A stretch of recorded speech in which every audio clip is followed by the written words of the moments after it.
A little over a year ago, back in January 2024, VCV user Chair Crusher started a thread in the VCV forum investigating how you could generate a signal consisting of only aliasing. And I ended up with a pretty successful implementation of that using my Venom Bernoulli switch, which can convert a sine wave into a square wave. And I can do that both with and without aliasing. I'm sorry, with and without anti-aliasing.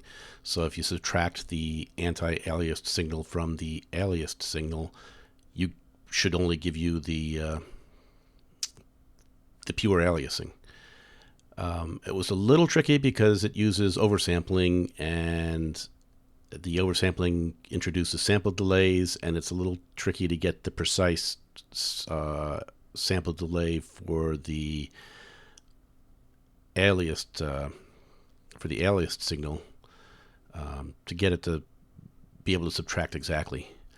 And now a year later, I've got VCO unit that has DPW anti-aliasing, differentiated polynomial waveforms, which don't ask me to explain the math because I don't fully understand it, but it does a really nice job of doing some anti-aliasing.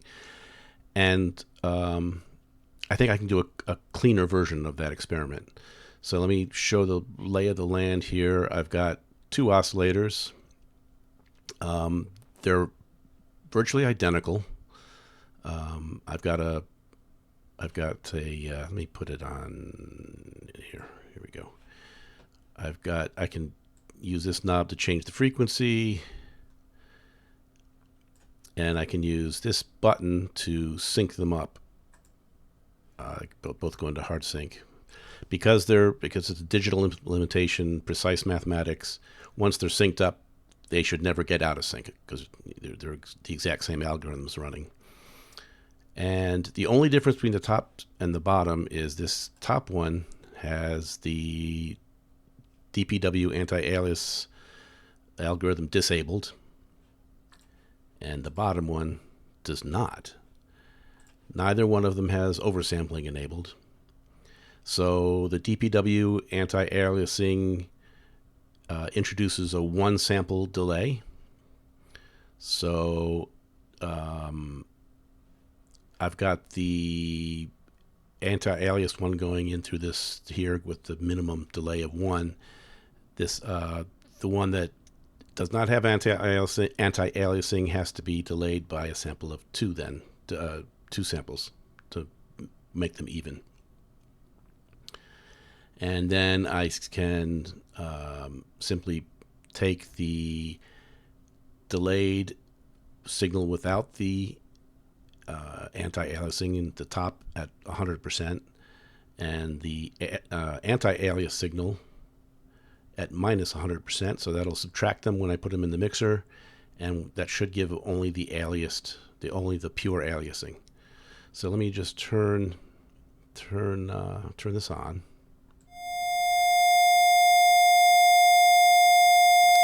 And right now I'm just looking at the bottom oscillator, only the anti-aliased version, and it's a pretty clean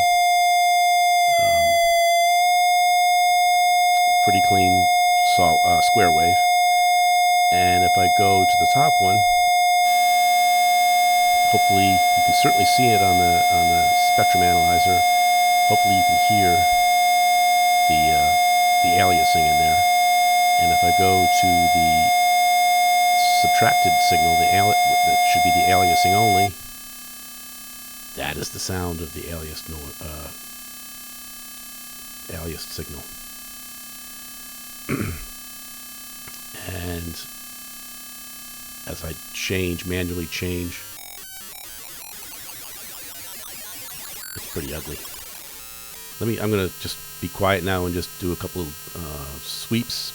I can also sweep with an LFO, but I'll do some manual sweeps first. And let me turn this up.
just to show that the oscillators are exactly in sync,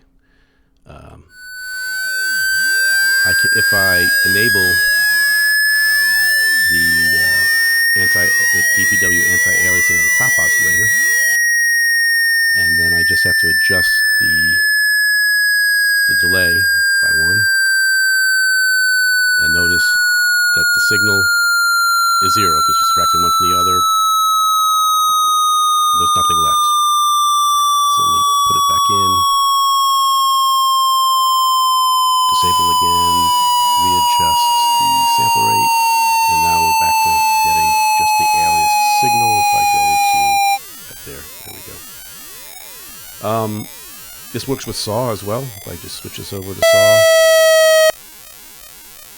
that's the advantage of using the oscillator instead of the Bernoulli switch. So we'll turn this up again. We can just hear the aliasing for a saw wave.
So that's all I got. Kind of an interesting experiment.